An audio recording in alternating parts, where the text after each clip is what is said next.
than that. He would end up not only transforming the airline into one of aviation's most important and well-known brands, he would end up transforming European aviation. Luring passengers with ultra-low rates, the airline, Ryanair, went from fewer than 100,000 passengers in the late 80s to more than 100 million passengers currently. Michael O'Leary's low-cost revolution, during which at times he has floated the unfathomable, standing room on planes, no toilets on planes, has allowed planes to compete with trains and buses, and it has turbocharged the European tourism industry. It actually has brought the UK ever closer to the rest of Europe. Now the challenge for Michael O'Leary and for Ryanair over the next 5 years, over the next 10 years, is how to sustain that growth, especially amidst pressures, environmental pressures, regulatory pressures, competitive pressures. So I'm here to welcome Michael O'Leary, who will be talking about the challenges ahead and the future of Ryanair, with Tim Heifer, Reuters airline and aviation and aerospace editor. And so, gentlemen, welcome. Come up here, and I'll leave the floor to you. Thank you. Oh, just by the way, you will be asked to pay for your coffees on your way back. And the trips to the toilet. Michael O'Leary, thank you very much. Welcome to Reuters, and thank you for joining us. Alessandra mentioned, so this adventure started several decades ago. You were a young upstart. You actually thought that Ryanair wouldn't make it originally, and you've made it a dominant force through sheer innovation and hard work. The sort of vision that you talk about when you talk about the airline industry now in Europe is 4 large groups, including Ryanair, controlling 80% of the traffic. Thank you very much. That's not usually a recipe for innovation. Have you become too big to really lead innovation? Tim, it's a great pleasure to be here this morning. Thank you for the invitation. Firstly, can I apologize? I'm suffering from a head cold, so I'll be sniffling and coughing my way through the next 30 minutes. As all you know, this is man flu, so this is really serious. So forgive me while I drone on in nasal tones. The move of the consolidation of Europe, to my mind, is inevitable. It's happening as we speak. It's part of the Thomas Cook demise 2 weeks ago is part of the same process. It's innovative because it's inevitable, where you have had a market that for the last, say, 30 years, since 1985 or 87 when Europe deregulated, in each country the same scenario has played out. The flag carrier has been attacked by new entrant low-cost airlines. Most of the low-cost airlines follow the age-old failed model of having low fares but not low costs, so they don't survive. And gradually, a la Southwest in North America, Ryanair in Europe, it becomes quite clear who is going to be the low-cost king. In Europe, it's Ryanair, and I think increasingly now, as that plays itself out, we're now the largest airline in Spain, Italy, Ireland, UK, Poland. I think it is inevitable that in the next 5 or 6 years, Europe consolidates around 4 large carriers, each with about 20% market share: IAG, Lufthansa, Air France, KLM, and Ryanair. And everybody else either disappears, merges, gets taken over, partners with one or other of those big 4. That's interesting. So you have actually reorganized your group somewhat along the lines of IAG. I don't know if you were directly inspired by IAG, but with a holding company with the airlines underneath. Is it designed essentially to bring about that vision and power that consolidation? I think there was a recognition, and we have been, I think, open, and we've copied the IAG model with the move to a group holding company, because as we get larger across Europe, and we've begun to participate in some of that merger acquisition with the acquisition of Lauda in Austria, a one-size-fits-all Ryanair doesn't fit all those types. What Lauda gave us was an entry into the Austrian market, some presence in Germany, although we already have a larger presence in Germany as Ryanair. But it's an Airbus AOC, a very good brand within the Austrian marketplace. But it's been something we've been looking for a number of years, and that is, we are, up until that point in time, a Boeing operator. Everything is Boeing, but we don't and can't operate Airbus aircraft. We've been trying for a number of years to have an Airbus presence. We would have achieved it back in 2006 if we had originally been allowed to buy Aer Lingus, which was an Airbus airline at the time. IAG bought that. So I think the recognition, though, is that a Ryanair model, a pan-European Ryanair model, is not the way forward. That what we need to do is to break it up slightly. So we have Ryanair now will cover kind of the Anglo-Saxon world plus Spain. Air Malta will cover our aircraft in Italy, Germany, and France, because part of our agreement with the unions has been to put them on local taxation, local contracts, local taxation in those countries. We can't do that under the Ryanair AOG. We can do it under the Maltese AOG. Buzz is the Eastern European operation, and Lauda is our kind of focus airline for Austria and for some of the German cities. I want to come back to innovation in a second, but as you've mentioned that, you know, you've got airlines now falling around you. Adria filed for bankruptcy yesterday. Yep. When you started, it was said that Aer Lingus tried to crush you, and they didn't succeed. Wasn't said, they did try to crush us. They did try to crush you. Are you crushing these competitors who are going out of business? Did you push Thomas Cook out of business? No, but I mean, I think it's inevitable. First, I think the tour operator model is dead. You know, in much the same way as the travel agency model is dead. Nobody under the age of 40 goes on, buys a tour package. Nobody under the age of 40 goes to a travel agency anymore. They do it themselves. So I think it's inevitable that Thomas Cook's Monarch 2 years ago. I mean, I think the disappointing thing about those failures is that the CAA, which licenses these airlines as financially fit to fly, their licensing regime is clearly deficient. How you can license Thomas Cook in April as fit to fly for another 12 months and it goes bust in September is something that the CAA needs to address. Now, to be fair to the CAA, they've done a remarkable job of repatriating all of these people. But you've got to ask the question, why is it the CAA keeps delivering us failing airlines when they license them at the start of every year? I mean, they're continuing to license Norwegian's UK airline, which is a complete ball of wax. Norwegian's going to be the next one to go bust. And the CAA should be much more, I think, aggressive in requiring the shareholders of those companies to put up much more cash to get through the year, rather than allowing them to continually fail and then come out and say, oh, well, the airline, the customers of the profitable airlines should contribute to a fund to bail out the CAA's failed fitness to fly regime. But it is part of a wider trend. You know, did we push out Adria? No, we don't even operate in Ljubljana. But the problem, I think, is going to be in a European marketplace that over the last 30 years has migrated, and there's only really two models left now. So you've got the kind of hub and spoke airlines, which is essentially IAG, Air France, KLM, Lufthansa, across big hub airports where they control the connecting traffic, screw everybody on the long haul or on the connecting flights. And then you have the point-to-point, which is the low-fare market, like Southwest in the United States, and it's Ryanair here in Europe. Over the next number of years, we will gradually push out some of the other not-so-low-fare airlines, the Wizzes, the EasyJets, et cetera. They won't go bust because they will retreat back into what I kind of call ivory towers in Gatwick and Charles de Gaulle and Schiphol, where we can't get at them. But everywhere outside of that, Ryanair will be the principal low-fare carrier, because what people forget in all of this is they look at this as there's a group of low-fare airlines in Europe. There isn't. There's one airline that has a 40% cost advantage and a 50% price advantage over every other airline. That's us. So as we move into your marketplace, you have two choices. You can stand and fight, in which case you're going to get killed, or you can retreat, in which case you'll get killed at some later point in the future. But ultimately, lowest cost wins, and we have lowest cost. Your profits have been going down recently, Yeah. Partly because of lower prices, lower fares, which is not a bad reason for lower profits. I love periods when my profits decline, and I say that as the third largest shareholder in Ryanair. My profits have gone down for the last 2 years. One, because the price of oil has risen from under $40 a barrel to over $70 a barrel, and two, because you have mad overcapacity in Europe and fares are under pressure. But that's why Norwegian is teetering on the brink of extinction. It's why Thomas Cook have fallen over. Because in this marketplace, the first question people always ask is, what's the lowest airfare?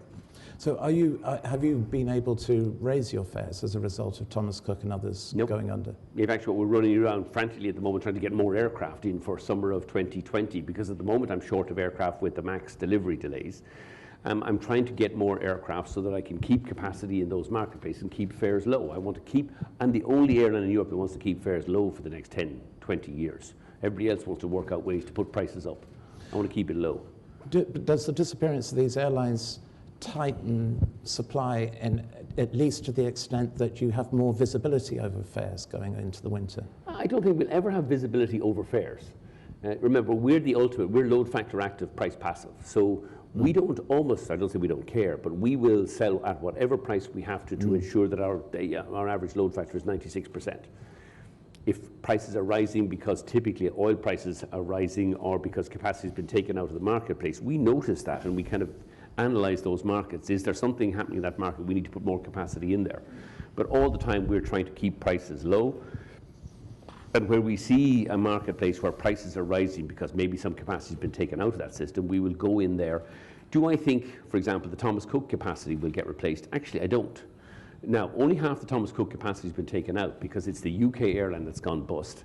The German government has ridden to that great organ of pro-competition and consumer rights. Has, you know, Condor last week looked for a loan for 200 million to keep it going. The German government considered it and thought that, no, you need 380 million just to keep you going until Lufthansa is ready to buy you in about 6 months' time.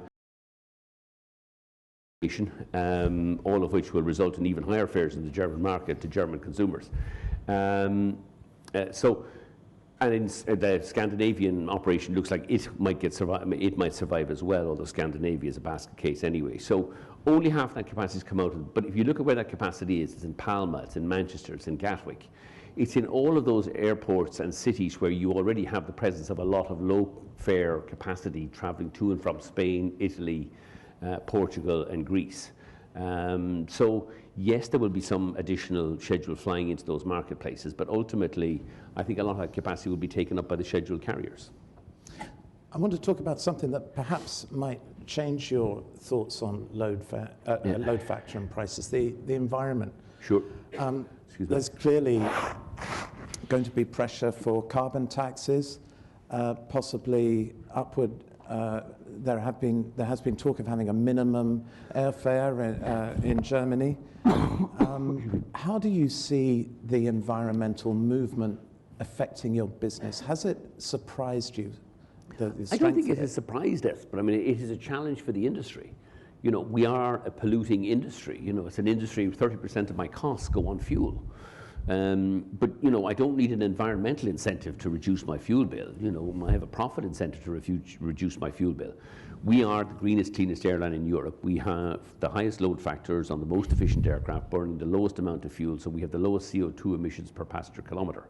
Any customer who wants to reduce their impact on the environment of air travel, just switch flying from BA to Ryanair or from Lufthansa to Ryanair, and you're reducing your CO2 footprint by 50%. So just fly Ryanair and you've made your contribution to the environment. But it is clearly going to be a challenge going forward. I think it's a challenge for all consumers. That's why we have pushed out our second round of our environmental document. We need to do more. We're investing now more than 20 billion in new aircraft that will fly 4% more passengers but reduce fuel consumption by 16% per passenger. Not because it's good for the environment. I'm doing that because it's good for my bottom line. But the fact that what's good for my bottom line is also good for the environment is great for our customers. We're still the only airline with a voluntary carbon donation offset program as part of the booking process. And 3% of our passengers are volunteering or voluntarily paying that offset. And we are incredibly active. We set ourselves a challenge over the next 4 years to be completely plastic free on board and in flight, as well as within the rest of the industry within 4 years. What do you make of Greta Thunberg and her movement? Has it caught the airline industry off guard? I don't think so. I mean, look, the airline industry will be dealing with the environmental. I mean, look, we've been, last year we paid 540 million in environmental taxes. I mean, the one thing that annoys me is there's this myth out there that particularly put out by some of the environmentalists, is that the airlines get a free ride because we don't pay tax on fuel. No, we just pay huge environmental taxes. I mean, APD in the UK last year, I paid over 300 million euros. In total last year, I paid 540 million in environmental taxes. This year, that'll rise to 630 million, which is more than 5 euros per passenger on an average fare of under 40 euros per passenger. Never mind my tax on my fuel. I'm already paying a tax of nearly 20% on my passenger base. Are there going to be more environmental taxes? I suspect there probably are. But you look at the way European governments contort themselves. I mean, the Dutch are talking about an environmental tax in 2020, but they'll exempt the connecting traffic across Schiphol. And you try to work out how is it you can have an environmental tax, but you exempt the most environmentally polluting, damaging air traffic, which is the connecting traffic taking 2 flights to get to a destination instead of 1 flight to a destination. The French have been at it for years, again, talking about we need an environmental tax, but exempting, like, you can't exempt connecting transfer traffic from environmental taxes. Because they are the most environmentally damaging traffic there is, largely because you have people connecting, not just taking 2 flights to get to a destination, but traveling in business class in ludicrously large surroundings where your CO2 footprint per passenger kilometre are 6 times higher than they are in Ryanair. Now, some business people mightn't like the seat pitch on Ryanair, although it's bigger in economy than BA, it's 30 inches now. But at least it means that, you know, as we cram you all in together, you can all take comfort from the fact that you're having the least impact on the environment of any airline passenger group in Europe. So I think the environment is a challenge, but it's a challenge that Ryanair will rise to. Environmental taxes are going to be a challenge for the industry in general, partly because we're very good tax collectors and the governments can't help themselves. I mean, the UK APD, when it was originally introduced by Gordon Brown, of course, was going to be ring-fenced and used for environmental purposes. Of course, you can never get any explanation out of the Treasury now. What environmental purposes is it used for? Nada. So it's just a tax grab. But ultimately, and I think the challenge in this is it's going to hasten the consolidation of the industry. I mean, the Scandinavians are one of the, now have some of the most aggressive environmental taxes on air travel, which is remarkable coming from the Norwegians, whose principal export is crude oil.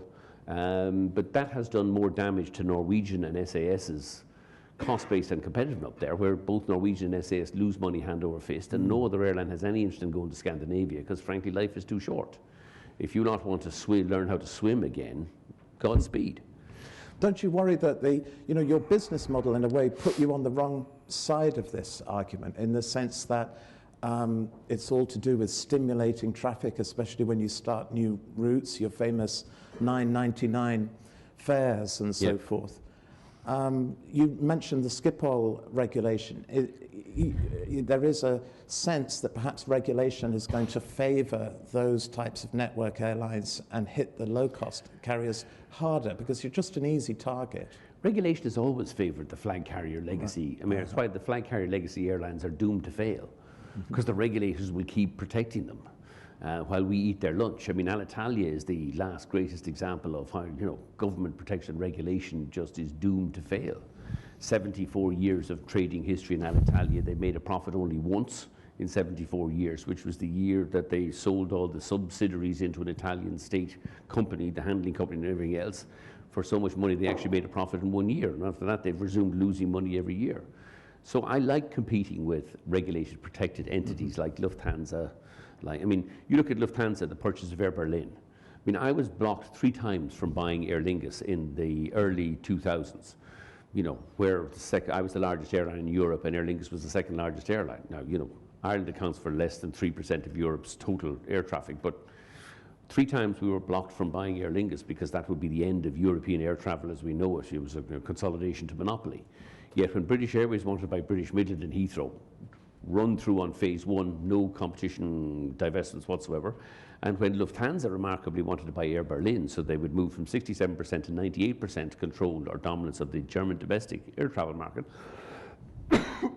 not alone was it waved through in phase 1, but the German government lent them 160 million to finish the job. I want to read you a quote from Alexander Dobrindt. Excuse me, sorry.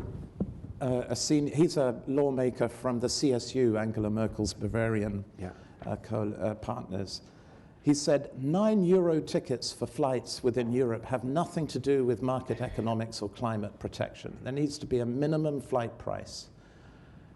Carsten Spohr has said more or less the same thing. You're up against a pretty compelling argument, aren't you?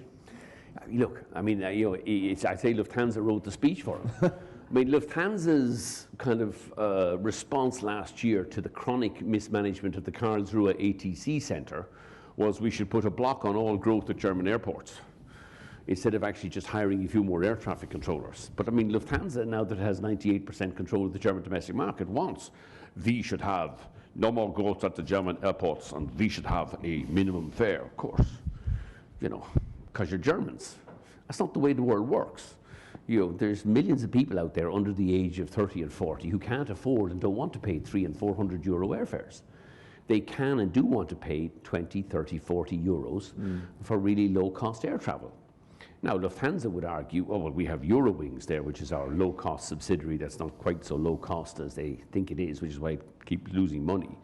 But ultimately, I mean, there are bigger issues at stake here. You have issues of European integration. Ryanair has done more for European integration, I think, than any other company in the history of the European Union. We have brought people together.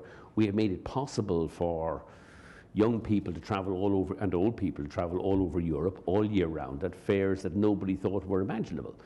When Ryanair first started in 1985, and Tony Ryan should have been taken out and shot for setting up an airline, but never, particularly for somebody who was making a fortune out of the leasing aircraft leasing market.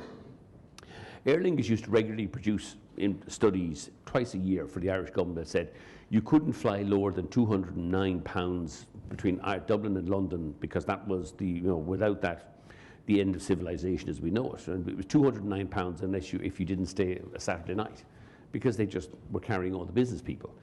Now, there's probably, 20 million passengers a year flying between Ireland and the UK at an average fare of about 25 or 30 euros. And surprise, surprise, Ryanair has a net margin of 10, 15%.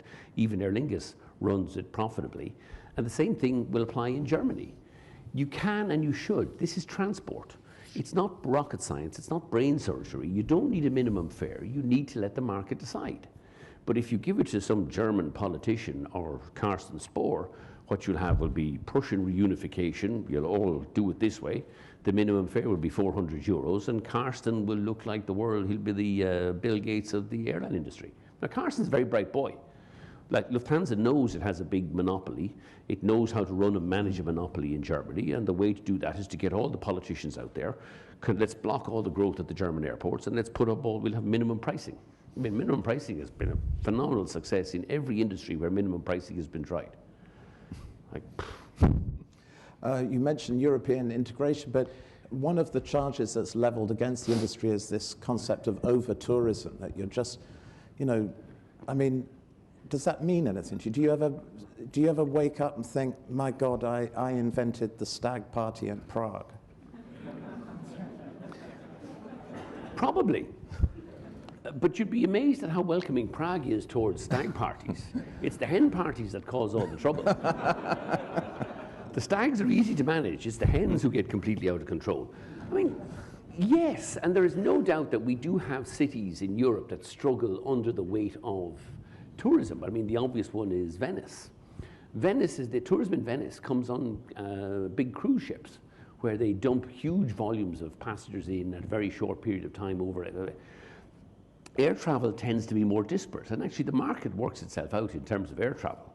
Firstly, the market accommodates huge tourism growth, and tourism growth will dissipate away from, I mean, because hotels will price up. I got screwed here last night because I had to stay in a hotel in Canary Wharf. I mean, 20 years ago, you could stay in Canary Wharf very cheaply. Now, it must be the most expensive hotel accommodation. So the market works it out. And increasingly our growth, I mean, most of our growth has not been to Barcelona and to London and to Amsterdam. It's to the regions of Spain, the regions of Italy, the regions of Central and Eastern Europe, the regions of Ireland, the regions of the UK. Our fastest growing market in the UK at the moment is Birmingham, Manchester, Liverpool, and Edinburgh. It's not London. But if you ask those cities, with the possible notable exception of maybe a Barcelona or maybe a Venice, they want more tourism, they want more visitors. You have hoteliers investing in product, you have new tourism attractions coming. Like, it is the lifeblood of most cities and most regions that they want to attract in more. I mean, I think the bigger challenge in Europe in the next 5-10 years is what do we do about youth unemployment? And you go around, I'm always amazed, the new commission now, you know, they're talking what to do about the environment. What do you do about youth unemployment, particularly in the Mediterranean countries? You know, they can't all be computer programmers and they can't all be brain surgeons. But most of us got our first job in tourism. What you can create is entry-level jobs for young people in restaurants, hotels, bars, the tourism sector.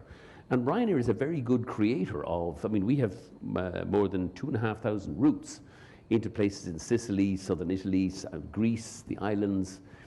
Tourism is where we're going to get these kids back to work.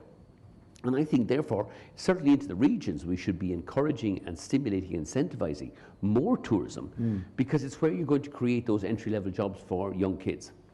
Have you ever thought of going into politics? You've got the profile for it, No. listening to you speak. I would be a political disaster. I don't have the patience for politics, and I don't have the ability to button my lip and not tell people what I think of them. Sound a bit overqualified. No, look, I mean, anyway, I'm having too much fun in Ryanair. Why would I want to get involved in politics? It's a shitty industry, it's a shitty business. I mean, what we're doing is much more important in European context anyway in Ryanair than going into bloody politics. Well, you're certainly affected by politics, and Sure. no more so than with Brexit. Now, that sort of changes by the minute, but the UK has been your largest, or one of your largest markets pretty much for most of your history. Yeah. How do you see Brexit affecting your business over the next 10 years, just looking beyond the October 31 deadline? If you look out long enough, Tim, I don't think Brexit has any effect on our business. Because if you look out long enough, no matter what happens, and nobody knows what the hell is going to happen in the next couple of weeks or months on Brexit, ultimately the UK, whether it leaves the European Union or doesn't leave the European Union, will do a trade deal with the European Union. There will be, I don't think there's any way of going back to having kind of, you know, not having, UK not being a member of Open Skies, that you won't have, you know, remarkably porous borders between the UK and Europe, although the Brexiteers and the some of the headbangers in the ERG haven't realised that yet. But ultimately, the UK's national interest is best served by having, I think, staying in the European Union. It's nuts to leave it. But if you are going to leave, the first thing you've got to do on the day after you leave is renegotiate a trade deal with the European Union. It's still going to be the UK's biggest trading partner. The nursery rhymes that were sold by the Brexiteers is that, you know, this will be the easiest trade deal ever done in history. Nothing will change when we leave because we're the 5th largest economy in the world. The German car manufacturers, the Spanish hoteliers, it's all been lies. None of it is going to come. But if you move out long enough, once you get over the pain of whatever kind of Brexit there's going to be and you get to a sensible trade deal, and ultimately a sensible trade deal will emerge, then I think there's going to be very little impact. Sorry, Mike.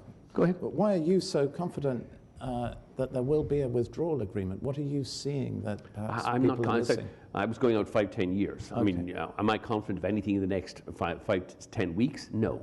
I have no idea what's going to happen. I suspect that on balance what happens is there's going to be some kind of a Brexit, but with a deal. And the deal, I think, will look remarkably close to what Mrs. May had, with a couple of commas and dots changed.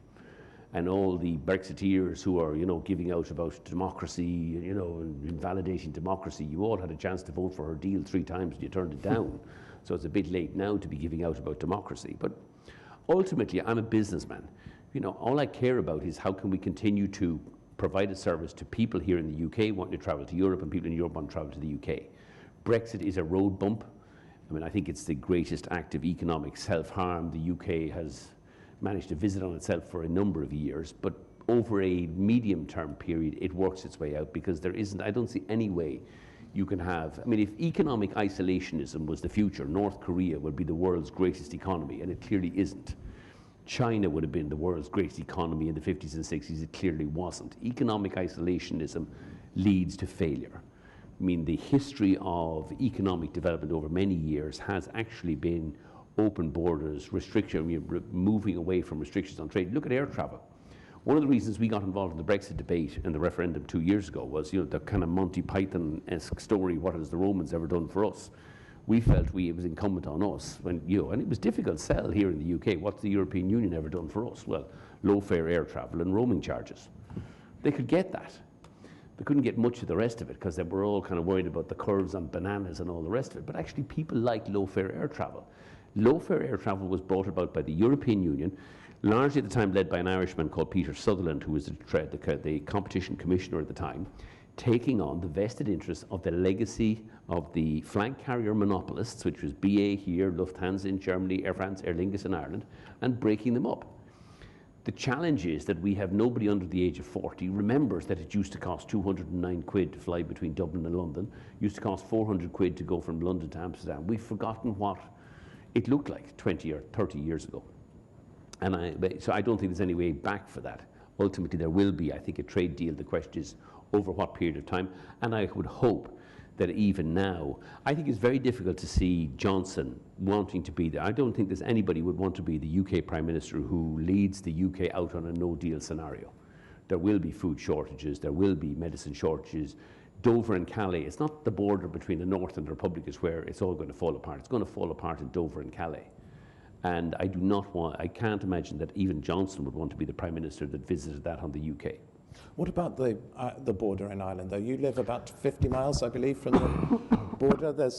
There have been suggestions overnight, denied, but some suggestions and reports of clearance areas about 5 or 10 miles from the border and GPS tracking. I mean, in a worst-case scenario, are you personally worried about a hard border and unrest in Ireland? I mean, I think we should be worried in the extent. I mean, I think a hard border between the North and the Republic is almost unthinkable.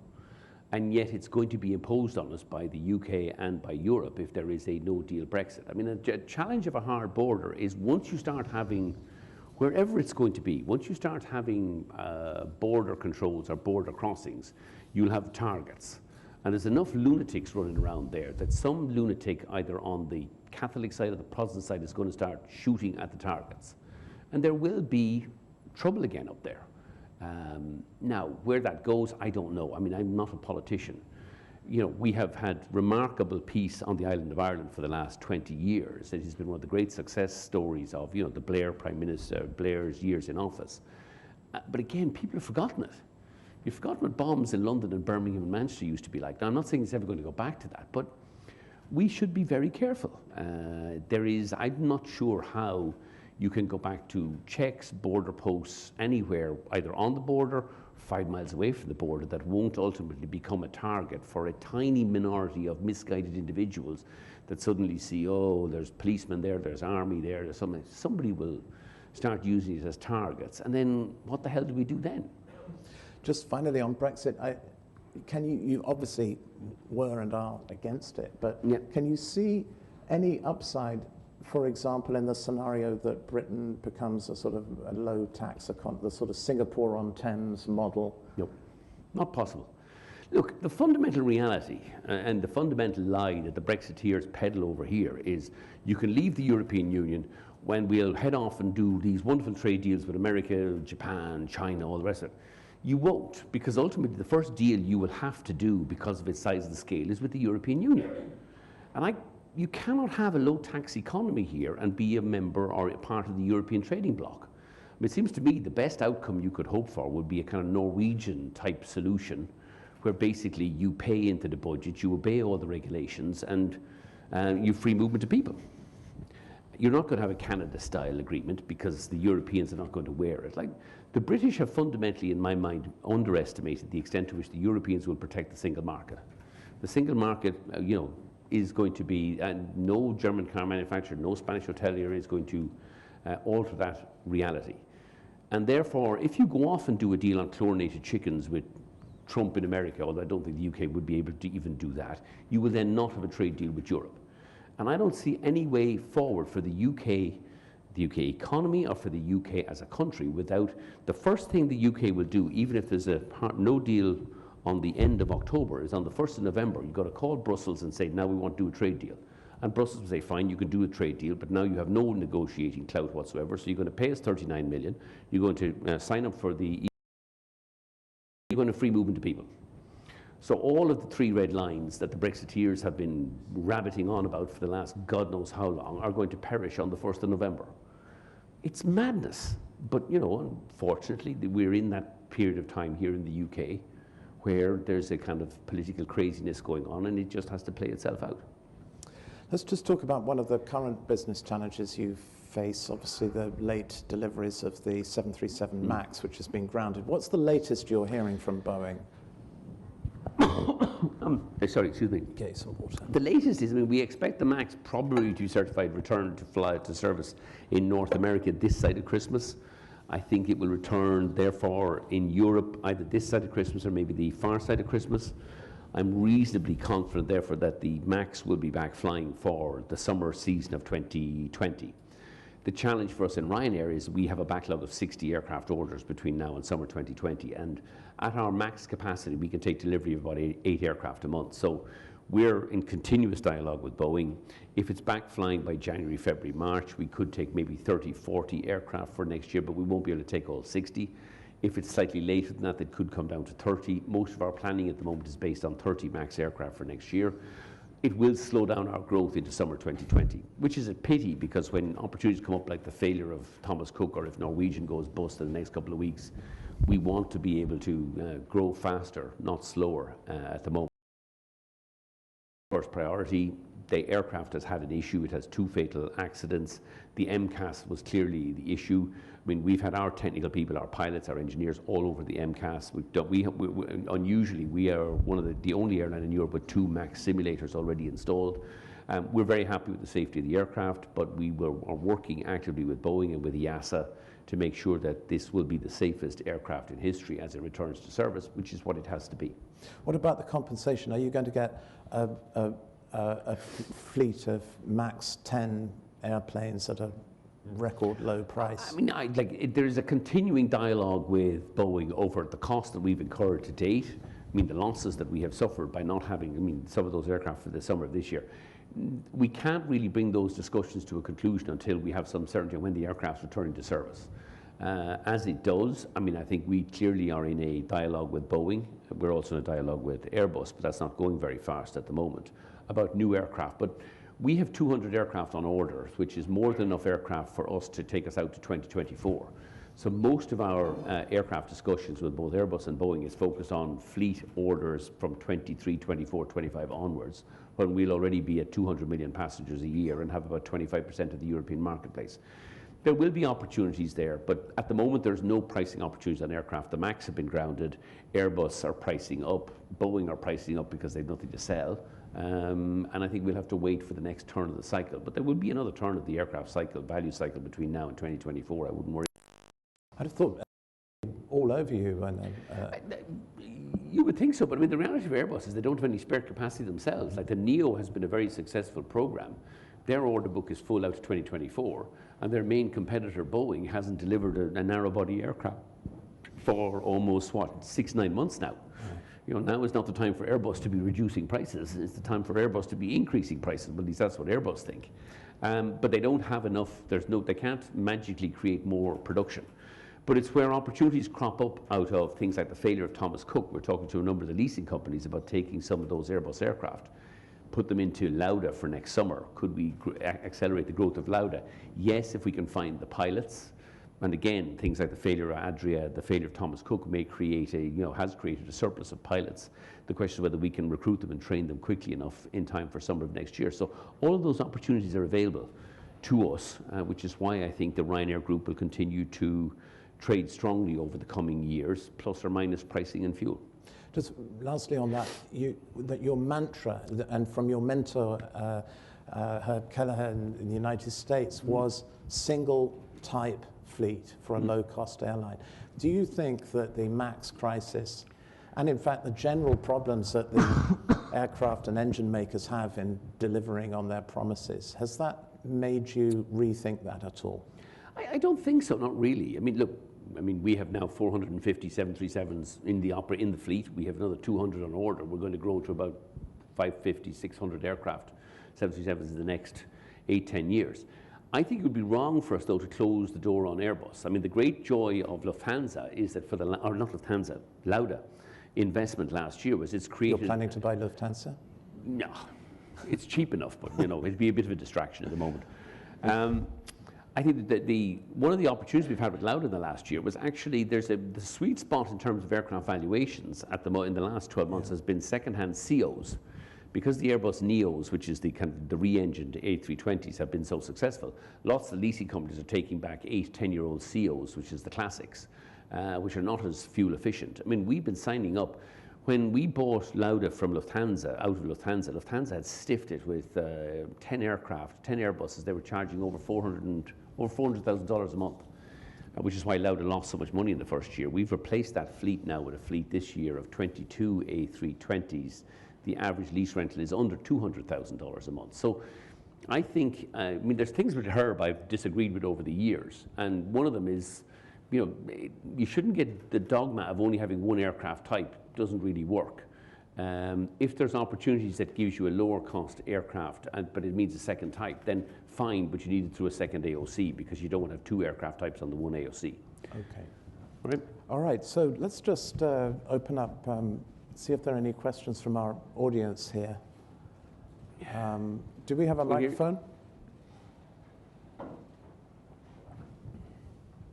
Can we give the second microphone to the next person while that, so we can speed it up? There's a lady here wants to ask the next question. Yeah. Oliver, hi. I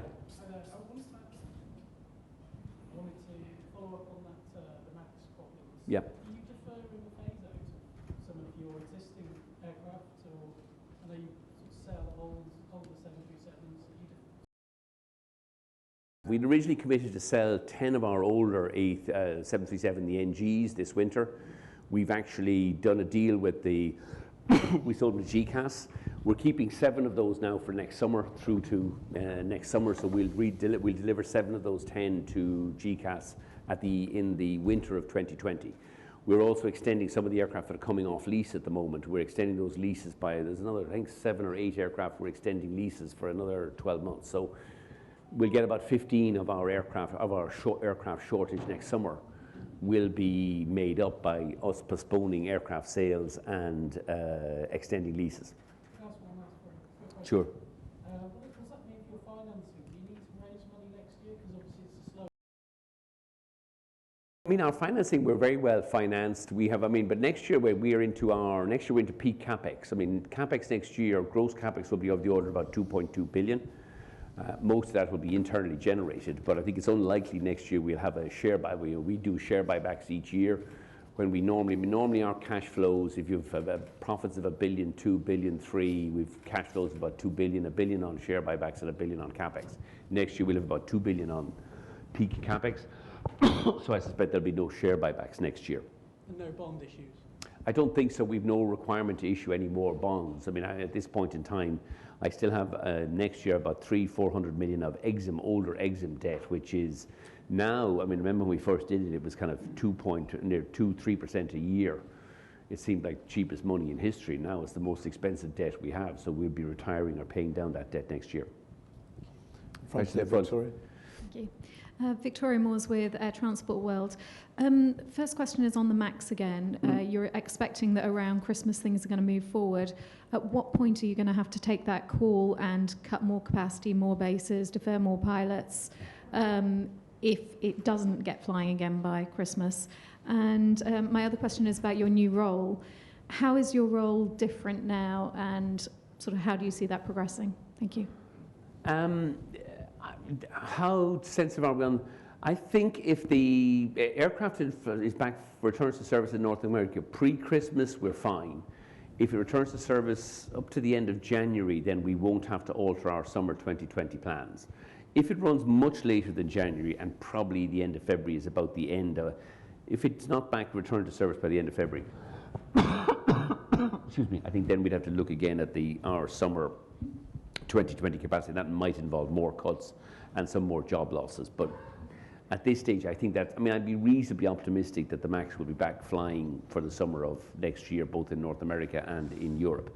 I mean, the real nightmare scenario, though, is if it goes back flying and then there's another event, then I don't know what we do within the industry. So it's really critically important that more the human factors that, when the aircraft is back flying, the aircraft is certainly going to be safe, but we have to make sure that the pilots and the standard operating procedures are such that there can't be any more errors or mistakes in flying the plane. My role is morphing now into this group role. I'm now the group CEO. We've appointed a chief executive in Ryanair, Eddie Wilson, who used to be the chief people officer, chief executive in Buzz, we have chief executive in Lauda, chief executive in Air Malta. And it is, I think, I will allow them over the next year or two, they will do more and more of the day-to-day kind of stressing and worrying about the bookings and the costs and all the rest of it, and I will be dealing with more the big ticket issues such as the strategy, aircraft orders, and where we deploy the aircraft capacity and into what markets by requiring each of the 4 airlines to kind of bid for the capacity. And then how do we effectively and efficiently allocate capital going forward. Just a follow-on from that. We charge extra for the follow-up questions here.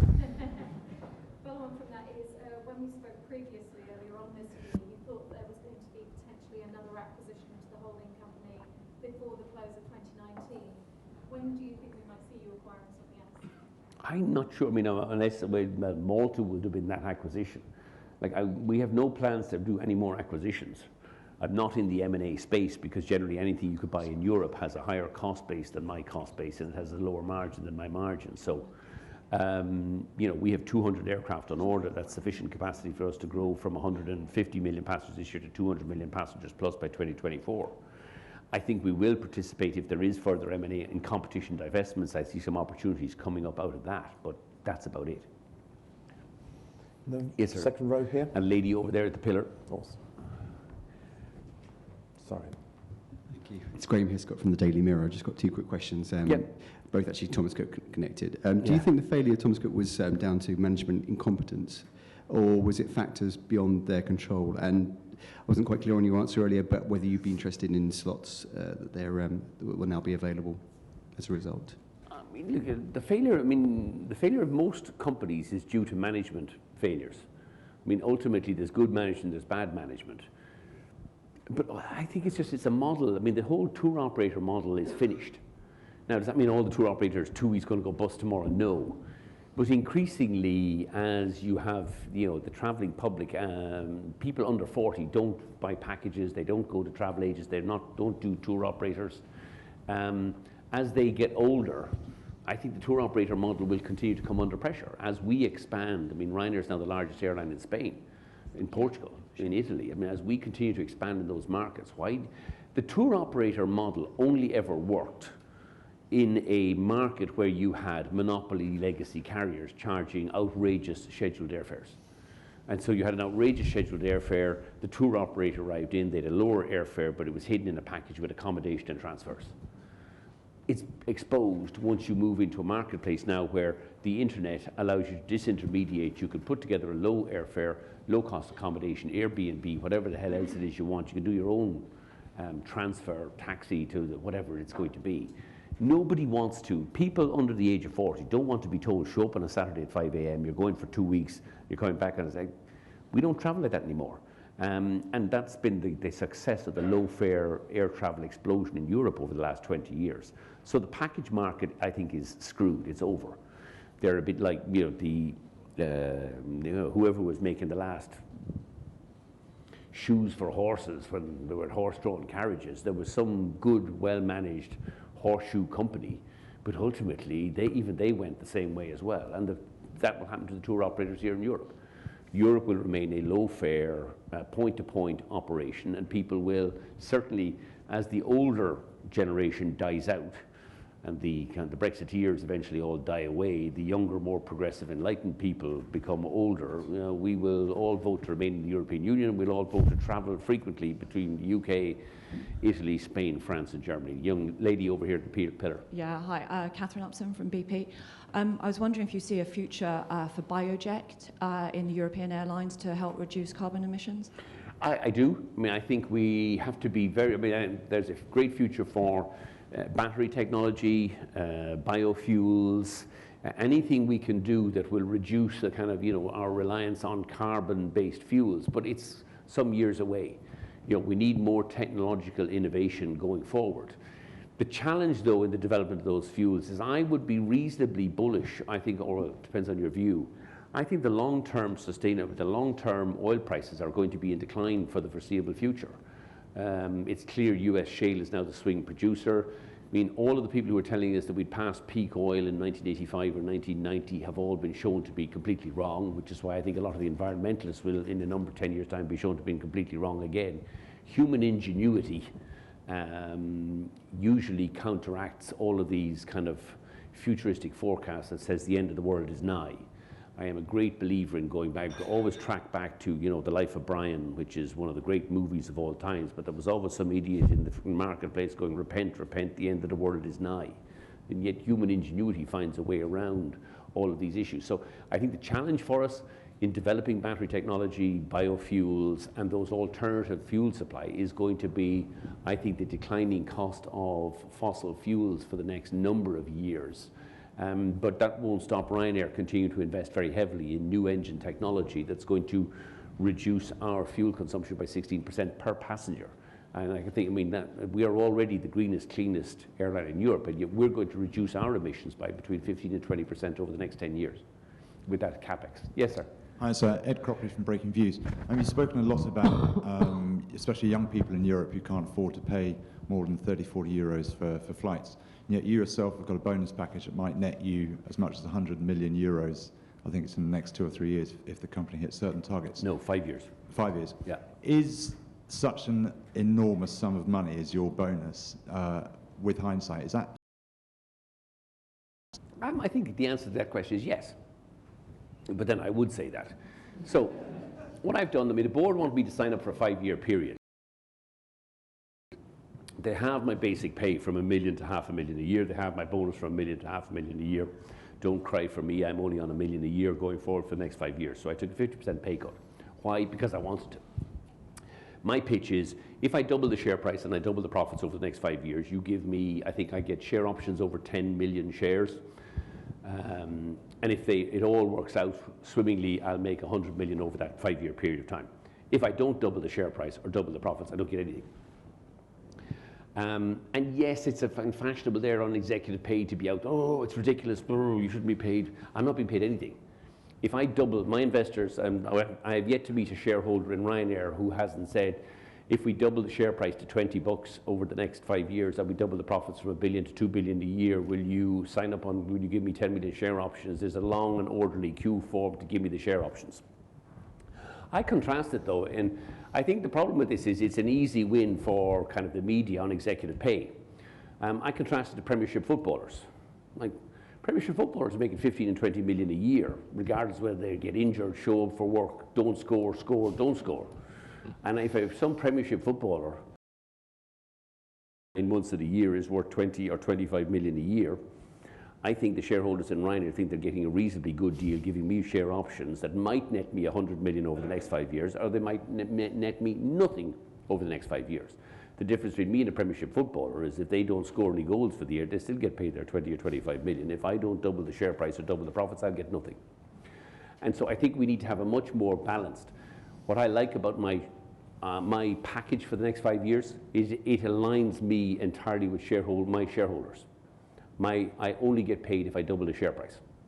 And my shareholders frankly think that's a good deal. And it's a lot better deal than paying certainly Man United strikers 20 or 25 million a year. None of them could shoot into an open goal. But I say that as a lifelong Man City supporter, and long may they continue to pay those turkeys 20 and 25 million a year for a 0 goal scoring record. Just picking you up on, if I may, just on that, were you surprised by the strength of the vote? It was only an advisory vote anyway, but 49.5% of your shareholders voted against. I don't think I was surprised, no. I mean, like, it's an easy one. ESG are always looking, I mean, the ESG firms are always looking for something to have, rail against. I mean, if I was being paid 25 million quid a year on basic salary, yeah, I'd be ready. I think I'd vote against it myself. I'm the 4th largest shareholder. But I don't, when you actually meet our shareholders, I don't think it has that much, I don't think anybody's that bothered about it once you explain it to them. But, you know, the media, it's not a media, but the story is, O'Leary's getting a bonus of 100 million whoa, for the next 5 years. It's an easy one for the ESG community to vote against. I think actually what the ESG community should be doing is, why aren't more chief executives of PLCs willing to take a big pay cut in return for share options that are contingent upon doubling profits and doubling share price in the next 5 years? We're all here to serve shareholders. That's my fiduciary duty as a director and as the chief executive of the airline. And for many years, what the ESG community has been looking for is we need to get rid of this excessive executive pay and much more kind of payment by reference to share options or on share price performance. I think that's exactly what we've done. But no, you should never be. The ESG community will always want to find something they want to rail against. And in Ryanair, they've been railing against Bonderman for years, who is without doubt one of the greatest, certainly chairman of a PLC. We are enormously fortunate to have had him chair Ryanair for the last 25 years. Now he's stepping down at the end of this fiscal year. But we could never replace Bonderman with somebody that has his experience, that can open doors like he can open doors. We've been incredibly fortunate to have had him for 25 years. But they would take him down because, he's done more than 9 years, therefore he's not independent. Bonderman is a multi-billionaire. The idea that he's not independent of us just because he's a non-executive chairman who actually doesn't even get paid by us is fanciful. But that's the ESG community they have boxes to take. The boxes need to be ticked, and that's what they do. That's fine. We don't have a problem with it. What about your own role? You've talked also about stepping back or standing back a little bit, having a little bit more time for your family. You sold your racehorses to have a bit more time for yourself. Gradually selling your racehorses after some tremendous successes, of course.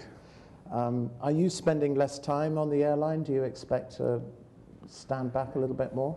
No, I think what I've decided, the kind of thought process was for the next 5 years, I need fewer and fewer distractions. I'm going to work harder, but also, my weekends, which historically would have been spent at race meetings, I now have 4 children between the ages of 9 and 14, and I am incredibly busy on the weekends, and I would taking them to their various activities, collecting them from school, dropping them back, all that kind of stuff. I just don't have time to fit in other distractions. So the simplest thing, something has to get eliminated. So it's either you eliminate the children, you eliminate the airline, or you eliminate the racehorses. And it seemed to me that the racehorses were the least worst option. Although I am hugely more emotionally attached to the racehorses than I am to my children or the airline. Something has to give. Just between the airline and the children now? Well, between the airline and the children and Mrs. O'Leary. Michael O'Leary, thank you very much for your time. It's been a great pleasure to have you here. Thank you. Thank you.